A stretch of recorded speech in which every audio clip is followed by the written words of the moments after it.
اب یہاں سے جو استدلال ہے نا وہ یہ کیا جا رہا ہے، فرمایا اگر تم اس بات کو سمجھ لو، میری اس قدرت پر غور کر لو، تو تمہیں اگلا مسئلہ سمجھ آ جائے گا، کیا؟ کذالک نخرج الموتیٰ، اسی طرح میں رحمت کی بارش برساؤں گا، اور جیسے یہاں سے پھول اگتے ہیں، کھجوریں اگتی ہیں، اور کھجوروں کے اندر سے کچھ کھجوروں سے میں گوشے نکالتا ہوں، اسی طرح زمین سے کذالک نخرج الموتیٰ، میں اسی طرح اس کو نکالتا ہوں، تمہیں نکالوں گا۔ استدلال دیکھیں، مشاہداتی استدلال، فرمایا عقل و فکر غور کرو اس کے اوپر۔ اور وہ جو میں نے کہا نا سب سے زیادہ اس کے اوپر زور دیا گیا ہے لعلکم تذکرون کا۔ اچھا، لعلکم تذکرون کا اصل میں مطلب کچھ اور ہوتا ہے، وہ ہمارے ہاں مشہور کچھ اور ہو گیا ہے۔ مثلا بھی تم نصیحت حاصل کرو، اس سے نا وہ بات کھلتی نہیں ہے۔ کذالک نخرج الموتیٰ، اور پیچھے سے وہ مثال دی گئی ہے مردہ زمین سے نباتات کی اگنے کی، اور مسئلہ سمجھایا جا رہا ہے اگلے جہان کے اندر زندہ کرنے کا، اپنی قدرت کا اظہار کیا جا رہا ہے۔ یہاں کم لعلکم، فرمایا یہ مثال میں نے اس لیے دی ہے تاکہ تم جب اس پر غور و فکر کرو گے تو جب تمہیں یہ بات سمجھ آ جائے گی نا تو تمہیں وہ بات سمجھنے میں مشکل نہیں ہوگی جو میں تمہیں سمجھا رہا ہوں، جو انبیاء سمجھا رہے ہیں، جو میرا حبیب تمہیں بتا رہا ہے، تمہیں وہ سمجھنے میں اجنبی بات نہیں لگے گی۔ وہ تمہیں یہ نہیں کہو گے کہ سٹرینج نہیں کہنا پڑے گا، یہ دیکھو جیسے یہ سسٹم ہے اسی طرح وہ سسٹم بھی ہے، تمہارے سامنے یہ سارا کچھ چل رہا ہے۔ انداز دیکھیں ذرا، سبحان اللہ۔ پھر آگے ایک مثال دی کہ اتنا کچھ میں نے بتایا، یعنی اب تک جو صورت میں بتایا گیا ہے، جو اس کی مثالیں دی گئی ہیں، یہ شروع میں اور بھی مثالیں دی گئی، ان میں ایک آیت جو میں نے کہا تھا وہ میں بتاتا ہوں آپ کو، وہ یہ تھی قال فیہا تحیون وفیہا تموتون ومنہا تخرجون۔ حضرت آدم علیہ السلام نیچے آتے ہیں، اللہ تعالیٰ فرماتا ہے آپ جائیں، اور فرمایا بعضکم لبعض عدو لکم، تم اپنے بینیفٹ کے لیے ایک دوسرے کے دشمن ہوگے۔ اس پر میں نے وہ اپنے ایک فاضل دوست کا واقعہ بتایا تھا کہ 10 سال کے بعد وہ کہتے ہیں مجھے یہ بات سمجھ آئی، وہ لینن کی، کہ جوزف اسٹالن، اس کی سمجھ آئی مجھے۔ فرمایا وہاں تم ایک رہنا ہے وہاں پر ایک وقت مقررہ تک، قال فیہا تحیون وفیہا تموتون، زندگی بسر کرنی ہے، ایک وقت گزارنا ہے، اور وہاں میں نے بڑا بڑا تمہارے لیے بہت کچھ بنایا ہے۔ اگر میں تھوڑی سی جسارت کروں نا تو اگلی آیت ایک آتی ہے قل انما حرم زینت اللہ التی اخرج لعبادہ والطیبات من الرزق، اس آیت کو جوڑ کر میں اس کے ساتھ ملاؤں نا تو اس کا معنی یہ ہے تم نے وہاں رہنا ہے، اور وہاں میں نے تمہارے لیے بہت کچھ بنایا ہے، اور اے میرے بندو تم انجوائے کرنا ہے لائف کا۔ اور انجوائے کیسے کرنا ہے؟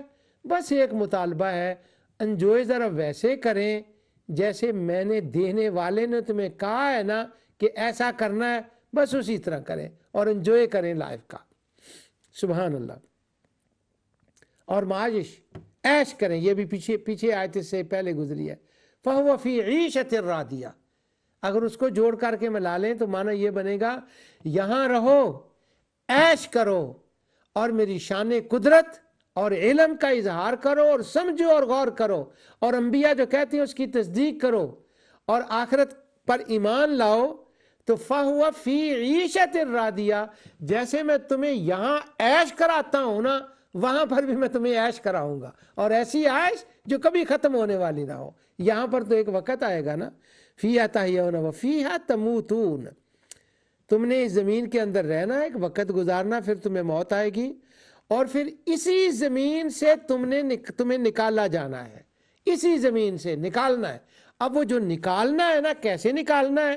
اب ان کے ذہن میں تھا وہ کیسے نکالنا ہے، اس کا جواب پھر اس آیت میں تفصیلی دیا گیا، جس کا ترجمہ میں نے آپ کو پڑھ کر سنایا۔ فرمایا جیسے میں یہاں سے نکالتا ہوں نا، کذالک نخرج الموتیٰ، اسی طرح سے میں تمہیں دوں گا۔ یہاں ایک پرانی بات مجھے یاد آ گئی، جب میں نے توحید کا پروگرام کیا تھا اس کے اندر یہ مسئلہ تفصیل سے بیان کیا تھا، آج صرف میں اس کا ٹچ دے کے گزر جاؤں گا۔ یہاں کہا گیا ہے اسی زمین سے تمہیں اٹھایا جائے گا، اسی میں سے پھر وفیہا، رہنا بھی اسی میں ہے، وفیہا مرنا بھی اسی میں ہے، ومنہا تخرجون، اور اسی سے اٹھایا جائے گا اور قبروں سے اٹھایا جائے گا۔ ان اللہ یبعث من فی القبور، قبروں سے اٹھایا جائے گا۔ اب جو لوگ کہتے ہیں نا کہ قبر کے اندر کوئی حیات نہیں ہوتی، اور قبر والا جو ہوتا ہے وہ قبر کے اندر نہیں ہوتا، اس کو یہاں یہ تو ایک گڑھا سا ہوتا ہے اور وہ فزیکل باڈی اس کے اندر پڑی ہوتی ہے، اسے کیا خبر ہوتی ہے، وہ کیا جانتا ہے۔ تو اس وقت میں نے یہ ساری آیتیں تلاوت کی تھی کہ نہیں، وہ کہتے ہیں وہ تو کسی اور جگہ چلا جاتا ہے، یہ تو خالی پڑی ہوتی ہے قبر۔ اگر وہ قبر خالی پڑی ہوتی ہے، یہ قبر کے ساتھ مرنے والے کا کوئی لنک ہی نہیں ہوتا، یہاں وہ موجود ہی نہیں ہوتا، تو پھر یہ بتائیں قال فیہا تحیون وفیہا تموتون ومنہا تخرجون، پھر یہاں سے اس کو کیوں اٹھایا جائے گا؟ پھر تو جہاں ہے وہاں سے اٹھایا جانا چاہیے۔ اور اللہ تعالیٰ نے فرمایا وَأَنَّ اللَّهَ يَبْعَثُ مَن فِي الْقُبُورِ، اور اللہ وہ ہے جو تمہیں قبروں سے نکالے گا۔ یبعث من فی القبور، قبر کے وہاں میدان تک جانے میں جو رکاوٹیں ہیں وہ دور ہو جائیں گی، اور قبر سے تم سیدھا اس مقام پر چلے جاؤ گے جہاں تم نے پہنچنا ہے۔ تو اس کا مطلب ہوا صاحب قبر کا قبر کے ساتھ ہمیشہ تعلق قائم رہتا ہے۔ اور اللہ تعالیٰ فرماتا ہے کذالک نخرج الموتیٰ، اسی زمین سے میں اسی طرح نکالوں گا، لعلکم تذکرون، میں نے تمہیں یہ دیا ہے، کبھی اسے استعمال بھی تو کرو نا۔ وہ بہت جگہ آتا ہے کہ کم لوگ اس کو استعمال کرتے ہیں، وہ ایک اور لفظ کے ساتھ آتا ہے، کم لوگ استعمال کرتے ہیں، اگر وہ پورا کریں تو ممکن نہیں کہ وہ اس کی قدرت کا انکار کر سکے۔ ویسٹ کے اندر ایتھیسٹ ہیں جو کسی چیز کو نہیں مانتے، اللہ کو بھی۔ اب وہ ایک میری بیٹی وہاں پروفیسر ہے اس میں کالج میں، تو اس کی وہ جو انچارج تھی پرنسپل ہے، وہ ایتھیسٹ، کسی چیز کو نہیں ماننا۔ پچھلے دنوں میں میری اس سے ملاقات ہوئی تو وہ مجھے کہنے لگی کہ I am not a atheist any more. میں نے کیا کہا، کیا کہتی ہے؟ ابھی میں اگناسٹک ہوں، تو میں سوچ رہی ہوں کہ ہو سکتا ہے میں کرسچین ہو جاؤں۔ اچھا اب وہ ہمارا بھی ایک تعلق ہے اس کے ساتھ، اللہ تعالیٰ اس کو کس رستے پر، اس رستے پر اس کی رہنمائی فرما دے۔ تو میں نے اسے پوچھا کہ یہ تم نے ایتھیزم کیوں چھوڑا ہے؟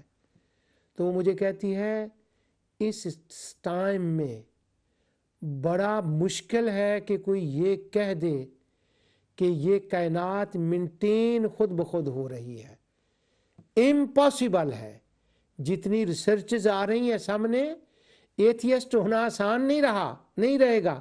اب چونکہ وہ ویسٹرن تھی، ویسٹ کے رہنے والی تھی، اسلام اس کے سامنے نہیں تھا، وہ کرسچینٹی کو جانتی تھی، تو وہ کہتی ہے مجھے لگتا ہے کہ جیسے آج سے 100 سال پہلے کرسچینٹی تھی یہاں پر، کرسچینٹی ول ریٹرن اگین۔ اس کے کہنے کا مطلب یہ تھا، اب کرسچین اسلام کا وہ کمپیریٹیو نہیں کر رہی، کہتی ہے کہ خدا کو ماننا یہ ماڈرن سائنس نے ضروری کر دیا۔ اب میں ایتھیسٹ سے اگناسٹک کے اوپر آ گئی ہوں، اور اگناسٹک سے میرا نیکسٹ سٹیپ ہے۔ تو اللہ تعالیٰ کیا فرما رہا ہے؟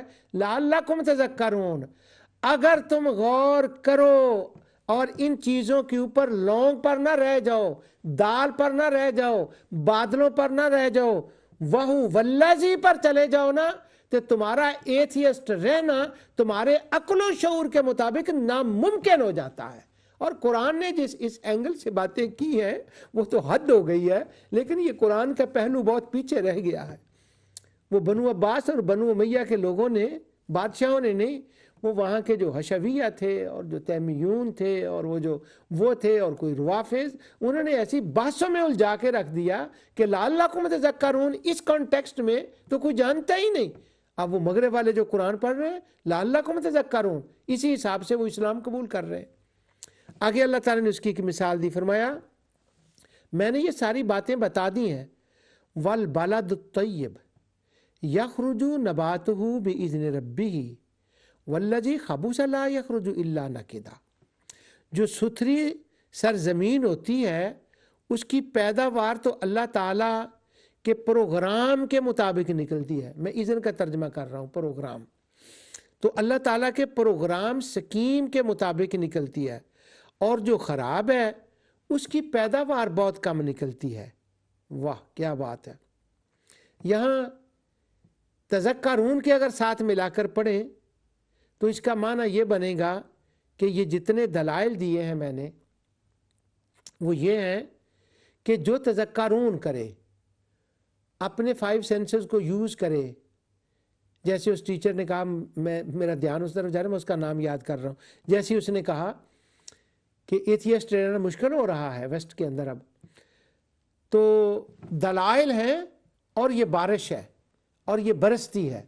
اب جو لوگ اس کو استعمال کریں تو وہ کیا ہے، وہ تو بلد طیب ہے، صاف ستھری زمین ہے، اس سے اللہ تعالیٰ کی علم و قدرت ماننے کے جو ہے نا نباتات وہ نکلیں گے، پھر عمل صالح بھی نکلیں گے۔ اور کچھ وہ ہیں جو ماننا چاہتے ہی نہیں اور وہ اس طرف آنا ہی نہیں چاہتے۔ کیوں؟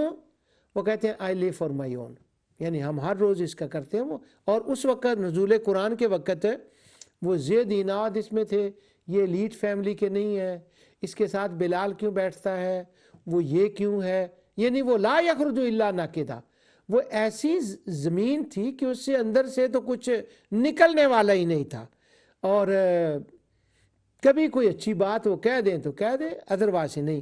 تو اللہ تعالیٰ فرماتا ہے کذالک نصرف الآیات، میں نے تصریف آیات کے ذریعے، اپنی شانوں اور قدرتوں کے ذریعے اتنا کچھ بتا دیا ہے کہ جو ماننا چاہے، جو اس کی قدردانی کرنا چاہے۔ دیکھیں میں یشکرون کا کیا ترجمہ کر رہا ہوں، شکر کا کبھی مطلب قدردانی بھی ہوتا ہے۔ فمن تطوع خیرا فإن اللہ شاکر علیم، قدردان۔ اور کبھی اس کا معنی مان لینا بھی ہوتا ہے، اور کبھی اس کا معنی اپنی صلاحیتوں کو بروئے کار لانا بھی ہوتا ہے۔ جب ہم لسان العرب میں، تاج العروس میں جاتے ہیں شکر کا معنی، تو وہ سارے معنی وہاں لکھے ہوتے ہیں، تو پھر کانٹیکسٹ کے جوڑ کے پڑھیں تو کانٹیکسٹ کے اعتبار سے وہاں وہ اب اس کا معنی وہ دیکھیں کہ کیا بنتا ہے۔ اللہ تعالیٰ فرماتا ہے یہ نشانیاں طلب کرتے ہیں، میں نے کبھی اس نشانی کی طرف ان کا دھیان کرایا، تصریف آیات، کذالک نصرف الآیات۔ اور یہ دیکھیں لعلکم تذکرون کے ساتھ یہ کیسے جڑتا ہے، کیا بات ہے قرآن کی۔ فرمایا اگر وہ غور و فکر کریں تو میں نے ان کے لیے دروازے کھول دیے ہیں۔ کبھی میں بارش کی مثال دیتا ہوں، کبھی میں نباتات کی مثال دیتا ہوں، کبھی میں سمندروں اور ہواؤں کی مثال دیتا ہوں، کبھی میں آسمان کی مثال دیتا ہوں، کبھی میں زمین کی دیتا ہوں، اور کبھی میں ان کو کہتا ہوں وَفِي أَنفُسِكُمْ أَفَلَا تُبْصِرُونَ، اپنا فزیکل اندر کا جو سسٹم ہے اسی کو دیکھو کہ یہ کیسے چل رہا ہے، اور جب تم اس پہ غور کرو گے یہ ہو نہیں سکتا کہ تم میری عنایات کے قدردان نہ بنو۔ یہ ان لوگوں کے لیے ہے جو غور و فکر کریں اور اس کی عنایات کے قدردان بنیں، پھر وہ اس نتیجے پر پہنچ جائیں گے کہ جس نے یہ کیا ہے کذالک نخرج الموتى لعلکم تذکرون، جس نے یہ سارا کچھ کیا ہے اور وہ بھی سارا کچھ کر سکتا ہے، اور اس کے لیے مشکل نہیں ہے۔ یعنی ان کا علم و قدرت کا جو انکار تھا وہ اللہ سبحانہ و تعالیٰ نے جگہ جگہ اس کو باتیں ڈیفرنٹ طریقے سے پھیر کے جو ہے نا وہ اس کو ان کو بیان فرمایا. اور صورتوں کے مضامین اسی سے شروع ہوتے ہیں. اور ایک میں اور مثال آپ کو دیتا ہوں اور وہ ایک آیت سناتا ہوں اسی سلسلے میں آپ کو میں آؤ. سبحان اللہ. ان یشاء یذھبکم ویأتی بخلق جدید. اگر وہ چاہے تو تم کو فنا کر دے اور ایک نئی مخلوق پیدا کر دے. وہ اپنی شان اور عظمت کا اس نے یہاں پر بیان فرمایا. اس سے پہلے آیت ہے وہ فرماتا ہے واللہ خلقکم من تراب، بلکہ اس سے پہلے بھی واللہ الذی ارسل الریاح فتصیر سحابا فسقناہ الی بلد میت فاحیینا بہ الارض بعد موتها کذالک النشور. اور اللہ ہی ہے ہوائیں چلاتا ہے جو بادلوں کو اٹھاتی ہے، پھر ہم بادلوں کو خشک زمین کی طرف لے جاتے ہیں اور اس زمین کو اس کی موت کے بعد زندہ کر دیتے ہیں. یہ بہت مکی صورتوں میں یہ مضمون آیا. ابھی میں نے اعراف کا پڑھا تھا، میں نے کہا تھا کہ وہاں پر وہ آتا ہے. پھر وہی مثال دی، وہ ہے کہ جس نے یہ کیا ہے اور تمہارے سامنے ہے، یہ ہر روز زندہ ہو رہا ہے اور اسی طرح قیامت کے دن بھی ہوگا. اسی طرح وہ نشر کرے گا. نشور. اچھا، نشر جو لفظ ہے جب ہم اس کو دیکھتے ہیں نا کہ یہ نشر کا کیا مطلب ہو، تو ہم اپنی زبان میں بھی اس کو کہتے ہیں، اسی اپنے الفاظ میں بھی ہم اس کو استعمال کرتے ہیں کہ سیکرٹری نشر و اشاعت، کسی خبریں نشر ہو گئیں تو ہم اس معنی میں اس کو بھی استعمال کرتے ہیں.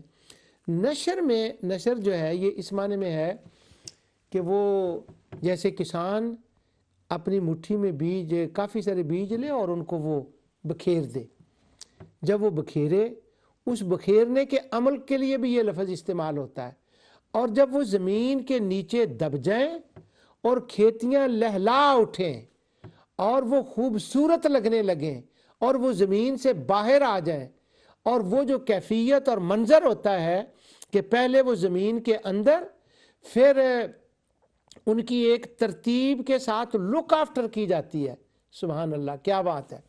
اب ایک ایک لفظ کے اوپر اللہ تعالیٰ فرماتا ہے میں نے زمین سے جو چیزیں نکالی ہیں، زمین کو زندہ کیا ہے، اس کی ایک ترتیب ہے اور اس کی ایک لک آفٹر کی ہے، اس کا ایک پروسیس ہے، اس کے ایک مراحل ہیں. پھر مراحل پہ جا کر وہ نباتات جو ہیں وہ زمین سے اگے ہیں. اسی طرح مرنے کے بعد جو میں نے دوبارہ زندہ کرنا ہے اس کا بھی ایک پروسیس ہے، اس کے بھی ایک مراحل ہیں. اب بندہ تو مرنے کے بعد اس کو تو قبر میں رکھ دیا، رکھنے کے بعد بس وہ ختم نہیں. وہاں پر میری ربوبیت کا تقاضا ہے، میری رحمت کا تقاضا ہے. وہ بسم اللہ الرحمن الرحیم میں جو الرحیم آتا ہے، وہاں پر میری یہ رحمت کا تقاضا ہے کہ وہ وہاں رکھا جاتا ہے، وہاں اس کی میں پرورش کرتا ہوں، وہاں جو اس کی چیزیں ضرورت ہوتی ہیں میں اس کو عنایت کرتا ہوں، اور وہاں جب تک اس نے رہنا ہے وہ رہتا ہے. جس طرح سے ایک گندم کا دانہ زمین کے اندر رہتا ہے، وہاں پر اس کی پرورش ہوتی ہے، بس وہ پڑا ہی نہیں رہتا، وہاں اس کے اوپر گرمی کا اثر، سورج کا اثر، پانی کا اثر، یہاں بھی وہ پانی کی ساری مثالیں دی گئی ہیں. وہاں پر اس کے اثرات، وہاں موسم اس کے اوپر سے گزرتے ہیں، پھر اس کی آہستہ آہستہ نشو و نما ہوتی ہے، اور وہ نشو و نما ہونے کے بعد ایک وقت آتا ہے اور وہ کھیتی لہلا اٹھتی ہے. جب وہ کھیتی لہلا اٹھتی ہے وہ نباتات اگ جاتے ہیں. اسی طرح فرمایا جیسے یہاں سے میں ایک سسٹم کے تحت نباتات کو اٹھاتا ہوں، اسی طرح یہ بھی میری شان ہے کہ مرنے کے بعد بھی میں اسی طرح کروں گا. اور باقی رہ گیا اس جہان کا مسئلہ، من کان یرید العزت فللہ العزت جمیعا. وہاں پر آلہہ واتخذوا من دون اللہ آلہۃ لیکون لہم عزا، وہاں وہ تمہیں عزت نہیں دیں گے وہ وہاں پر تمہیں وقار نہیں دیں گے، نہیں، وہ ہوں گے ہی نہیں، ان کی کوئی حیثیت نہیں ہے۔ پھر یہاں فللہ آ گیا۔ یہ تمام شانیں، یہ تمام قدرتیں، یہ صرف اللہ کے پاس ہیں، اور ملتی کیسے ہیں؟ الیہ یصعد الکلم الطیب والعمل الصالح۔ سبحان اللہ۔ جتنے بھی اچھے کلمات ہیں الیہ، یہ اسی کی طرف جاتے ہیں، کیونکہ انعام اس نے دینا ہے، یہ اسی کی طرف۔ الیہ کا مطلب یہ ہے وہ جو اچھے کلمے ہیں وہ اسی کی طرف جاتے ہیں، کسی اور طرف نہیں جاتے، اور عمل صالح بھی اسی کی طرف جاتے ہیں، اور تم نے بھی اسی کی طرف جانا ہے، اور اسی نے تمہیں زندہ کرنا ہے۔ جو کچھ میں نے کہا اللہ تعالیٰ اسے قبول فرمائے۔